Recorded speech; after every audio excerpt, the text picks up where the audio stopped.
Nag-ikot sa pantalan sa Batangas City ang PCG Batangas para tiyakin ang seguridad ng mga pasahero ngayong holiday season. Narito ang report ni Paul Hernandez.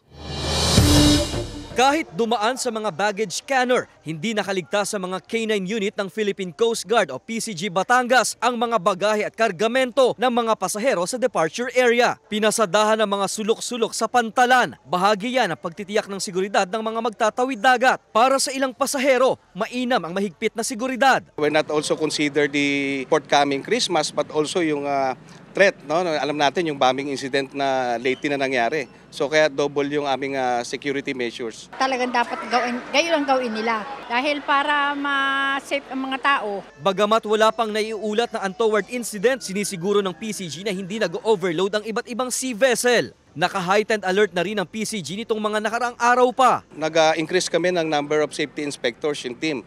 We are actually 5 teams. Of course, para mapabilis natin yung pag-alis at pag-unload, no, ng mga cargos. At para sa mas mabilis na turnaround time, ipinatutupad na ng Marina ang Sea Vessel Relaxation Order. Ibig sabihin, hindi hihintayin ang schedule ng pag-alis ng barko. Oras na mapuno ito ng pasahero, papayagan na itong maglayag. Epektibo ang relaxation order hanggang January 3, 2024.